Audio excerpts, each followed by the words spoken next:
ಕಾಂಗ್ರೆಸ್ನಲ್ಲಿ one man show, ಕೈ high command ಖಡಕ್ ಮೆಸೇಜ್. ಬಿಜೆಪಿ ಬೇಲಿಲ್ಲ ಯಾಕೆ? One man show.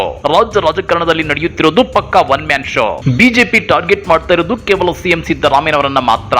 ಸಿದ್ದರಾಮಯ್ಯ ಒಬ್ಬರನ್ನ ಟಾರ್ಗೆಟ್ ಮಾಡಿದ್ರೆ ಸರ್ಕಾರ ತಾನಾಗೆ ಪತನವಾಗುತ್ತೆ. ತಮ್ಮ ರಾಜಕೀಯ ಬೇಳೆ ಬೇಯಿಸಿಕೊಳ್ಳಬಹುದು ಅನ್ನೋ ಪ್ಲಾನ್ ಬಿಜೆಪಿಯಲ್ಲಿ ನಡೆಯುತ್ತಿದೆ. ಹಾಗಾದ್ರೆ ಸಿಎಂ ಸಿದ್ದರಾಮಯ್ಯ ಅದೇಗೆ ರಾಜ್ಯ ಕಾಂಗ್ರೆಸ್ಗೆ ಮೇನ್ ಪಿಲ್ಲರ್ ಆಗಿ ನಿಂತಿದ್ದಾರೆ. ಸಿದ್ದು ಸಿಎಂ ಸ್ಥಾನಕ್ಕೆ ರಾಜೀನಾಮೆ ಕೊಟ್ರೆ ಅದೇಗೆ ಕರ್ನಾಟಕದಲ್ಲಿ ಕಾಂಗ್ರೆಸ್ ಸರ್ಕಾರ ಪತನವಾಗುತ್ತೆ. ಸಿದ್ದರಾಮಯ್ಯ ಮುಂದೆ ಬಿಜೆಪಿ ಬೇಳೆ ಅದೇಕೆ ಬೇಯಲಿಲ್ಲ ಗೊತ್ತಾ? ಅದನ್ನ ಡೀಟೇಲ್ ಆಗಿ ತೋರಿಸ್ತೀವಿ. ಆದ್ರೆ ಅದಕ್ಕಿಂತ ಮೊದಲು ಹಲೋ ಕನ್ನಡ ಯೂಟ್ಯೂಬ್ ಚಾನೆಲ್ ಅನ್ನ ಸಬ್ಸ್ಕ್ರೈಬ್ ಮಾಡ್ಕೊಳ್ಳಿ. ಹಾಗೇನೆ ಪಕ್ಕದಲ್ಲಿರೋ ಬೆಲ್ ಬಟನ್ ಅನ್ನು ಪ್ರೆಸ್ ಮಾಡಿ. ಸಿದ್ದರಾಮಯ್ಯ ಈ ಒಂದು ಹೆಸರು ಗಲ್ಲಿಯಿಂದ ಹಿಡಿದು ದಿಲ್ಲಿ ಬಿಜೆಪಿ ನಾಯಕರವರೆಗೂ ಎಲ್ಲರ ಎದೆ ಬಡಿತ ಜೋರು ಮಾಡಿದೆ. ಸಿದ್ದರಾಮಯ್ಯ ಅನ್ನೋ ಒಂದು ಕಟ್ಔಟ್ ಕರ್ನಾಟಕ ಕಾಂಗ್ರೆಸ್ ನಲ್ಲಿ ಇಲ್ಲ ಅಂದಿದ್ರೆ ಇಷ್ಟೊತ್ತಿಗೆ ಕಾಂಗ್ರೆಸ್ ಸರ್ಕಾರವನ್ನ ಉರುಳಿಸಿ ಬಿಟ್ಟಿದ್ವಿ, ವಿಧಾನಸೌಧದಲ್ಲಿ ಬಿಜೆಪಿ ಬಾವುಟ ನೀಡುತ್ತಿದ್ವಿ ಅನ್ನೋ ಮಾತುಗಳು ರಾಜ್ಯ ಬಿಜೆಪಿಯಲ್ಲೇ ಕೇಳಿ ಬರ್ತಿವೆ. ಹೀಗಾಗಿ ಪಕ್ಕಾ ಪ್ಲಾನ್ ಪ್ರಕಾರವೇ ಸಿಎಂ ಸಿದ್ದರಾಮಯ್ಯ ಅವರನ್ನ ಬಿಜೆಪಿ ನಾಯಕರು ಟಾರ್ಗೆಟ್ ಮಾಡಿದ್ರು. ಅತ್ಯಂತ ವ್ಯವಸ್ಥಿತವಾಗಿ ಸಿದ್ದರಾಮಯ್ಯ ಸುತ್ತ ಮೂಡ ಪ್ರಕರಣವನ್ನ ಹಗರಣವನ್ನಾಗಿ ಮಾರ್ಪಡಿಸಲಾಯಿತು. ಜೊತೆಗೆ ರಾಜ್ಯಪಾಲರಿಗೆ ದೂರು ಕೊಟ್ಟು ರಾಜ್ಯಪಾಲರು ಪ್ರಾಸಿಕ್ಯೂಷನ್ಗೆ ಪರ್ಮಿಷನ್ ಕೊಡೋ ರೀತಿ ನೋಡಿಕೊಂಡ್ರು ಅನ್ನೋ ಮಾತುಗಳು ಹರಿದಾಡ್ತಿವೆ. ಇನ್ನ ರಾಜ್ಯಪಾಲರು ಪ್ರಾಸಿಕ್ಯೂಷನ್ಗೆ ಅನುಮತಿ ಕೊಟ್ಟ ತಕ್ಷಣ ಸಿದ್ದರಾಮಯ್ಯ ರಾಜೀನಾಮೆ ಕೊಡಲೇಬೇಕು ಅಂತೇನೂ ಇಲ್ಲ.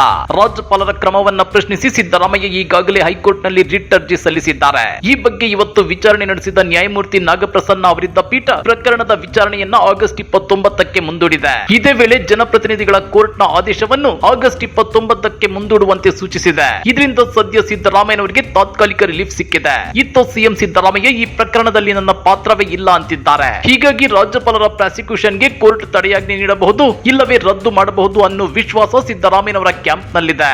ಒಂದು ವೇಳೆ ಮೇಲು ಹಂತದ ನ್ಯಾಯಾಲಯಗಳಲ್ಲಿ ಸಿದ್ದರಾಮಯ್ಯನವರ ವಾದಕ್ಕೆ ಪುರಸ್ಕಾರ ಸಿಗದೆ ಹೋದ್ರೆ ಸಂಬಂಧಿಸಿದ ಸಂಸ್ಥೆಗಳು ತನಿಖೆ ನಡೆಸಿ ವರದಿ ಸಲ್ಲಿಸುವುದು ಅನಿವಾರ್ಯವಾಗುತ್ತೆ. ಆದ್ರೆ ಅದು ಕೂಡ ಸಾಕಷ್ಟು ಕಾಲಾವಕಾಶ ಬೇಡುತ್ತೆ. ಈ ಹಿಂದೆ ಬಿಎಸ್ ಯಡಿಯೂರಪ್ಪ ಪ್ರಕರಣದಲ್ಲಿ ತನಿಖೆ ನಡೆದು ಆರೋಪ ಪಟ್ಟಿ ಸಲ್ಲಿಸಲು ಸುಮಾರು 10 ತಿಂಗಳಾಗಿತ್ತು ಮತ್ತು ಆಗ ಆರೋಪ ಪಟ್ಟಿ ಸಲ್ಲಿಕೆಯಾಗಿ ಯಡಿಯೂರಪ್ಪನವರ ಬಂಧನವಾಗುವ ಹೊತ್ತಿಗೆ ಅವರು ಮುಖ್ಯಮಂತ್ರಿ ಹುದ್ದೆಯಿಂದ ಕೆಳಗಿಳಿದಿದ್ರು. ಅಂದ್ರೆ ಇದರರ್ಥ ಇಷ್ಟೇ, ಇವತ್ತು ಸಿದ್ದರಾಮಯ್ಯನವರ ವಿರುದ್ಧ ವಿಚಾರಣೆ ನಡೆಸಲು ರಾಜ್ಯಪಾಲರು ಅನುಮತಿ ನೀಡಿದ್ರು ತಕ್ಷಣವೇ ಅದು ಸಿದ್ದರಾಮಯ್ಯನವರಿಗೆ ಉರುಳಾಗುವ ಸಾಧ್ಯತೆ ಇಲ್ಲ. ಎಲ್ಲಕ್ಕಿಂತ ಮುಖ್ಯವಾಗಿ ಇಂತಹ ಸನ್ನಿವೇಶವನ್ನ ಬಳಸಿಕೊಂಡು ಸಿದ್ದರಾಮಯ್ಯ ಅವರ ರಾಜೀನಾಮೆ ಪಡೆಯುವ ಸ್ಥಿತಿಯಲ್ಲಿ ಕಾಂಗ್ರೆಸ್ ಹೈಕಮಾಂಡ್ ಕೂಡ ಇಲ್ಲ. ಯಾಕಂದ್ರೆ ಇವತ್ತು ಸಿದ್ದರಾಮಯ್ಯನವರನ್ನ ಅಲುಗಾಡಿಸಿದ್ರೆ ಕರ್ನಾಟಕ ಮಾತ್ರವಲ್ಲ ದಕ್ಷಿಣ ಭಾರತದಲ್ಲಿ ಕಾಂಗ್ರೆಸ್ ವೀಕ್ ಆಗುತ್ತೆ ಅನ್ನೋದು ಕಾಂಗ್ರೆಸ್ ಹೈಕಮಾಂಡ್ ನಾಯಕರಿಗೆ ಚೆನ್ನಾಗಿ ಗೊತ್ತಿದೆ. ಇದೇ ಕಾರಣಕ್ಕೆ ನೋಡಿ ಸಿಎಂ ಸಿದ್ದರಾಮಯ್ಯನವರ ಬೆನ್ನಿಗೆ ಇಡೀ ಕಾಂಗ್ರೆಸ್ ಹೈಕಮಾಂಡ್ ಭದ್ರಕೋಟೆಯಂತೆ ನಿಂತಿರೋದು.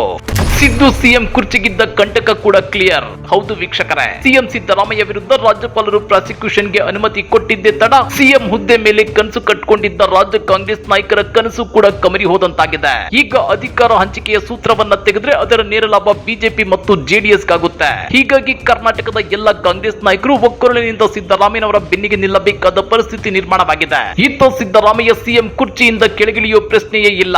ಒಂದೊಮ್ಮೆ ಕೆಳಗಿಳಿದ್ರೆ ಸಿಎಂ ಹುದ್ದೆಯಲ್ಲಿ ಸಿದ್ದು ಬಣ ಸೂಚಿಸಿದವರೇ ಸಿಎಂ ಆಗಬೇಕು ಅನ್ನೋ ಮೆಸೇಜ್ ಅನ್ನ ಸಿದ್ದು ಆಪ್ತ ಸಚಿವ ಸತೀಶ್ ಜಾರಕಿಹೊಳಿ ಪಾಸ್ ಮಾಡಿದ್ದಾರೆ. ಒಂದು ವೇಳೆ ಸಿದ್ದರಾಮಯ್ಯ ಕೆಳಗಿಳಿದು ತಾವು ಬಯಸಿದವರಿಗೆ ಸಿಎಂ ಹುದ್ದೆ ಸಿಗದಿದ್ರೆ ಪಕ್ಷ ತೊರೆಯಲು ಸತೀಶ್ ಜಾರಕಿಹೊಳಿ ಬಣ ಸಿದ್ಧವಾಗಿದೆ. ಇದೆಲ್ಲವನ್ನು ಸೂಕ್ಷ್ಮವಾಗಿ ಗಮನಿಸಿರುವ ಹೈಕಮಾಂಡ್ ನಾಯಕರು ಸಿದ್ದರಾಮಯ್ಯನವರನ್ನ ಯಾವುದೇ ಕಾರಣಕ್ಕೂ ಸಿಎಂ ಕುರ್ಚಿಯಿಂದ ಕೆಳಗಿಳಿಸಲ್ಲ.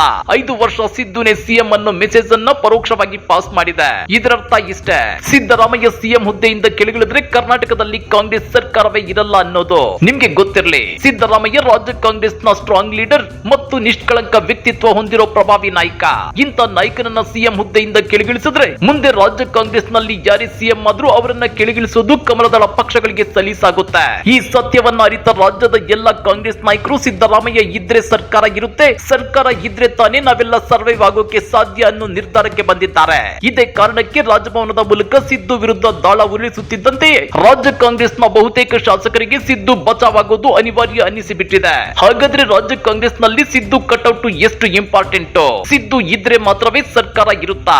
ಕಮೆಂಟ್ ಮಾಡಿ, ವಿಡಿಯೋ ಲೈಕ್ ಮಾಡಿ, ಶೇರ್ ಮಾಡಿ. ಇಂತ ಮತ್ತಷ್ಟು ರೋಚಕ ರಾಜಕೀಯ ಸುದ್ದಿಗಳನ್ನ ಮಿಸ್ ಮಾಡದೆ ನೋಡಬೇಕು ಅಂದ್ರೆ ಹಲೋ ಕನ್ನಡ ಯೂಟ್ಯೂಬ್ ಚಾನೆಲ್ ಅನ್ನ ಸಬ್ಸ್ಕ್ರೈಬ್ ಮಾಡ್ಕೊಳ್ಳಿ.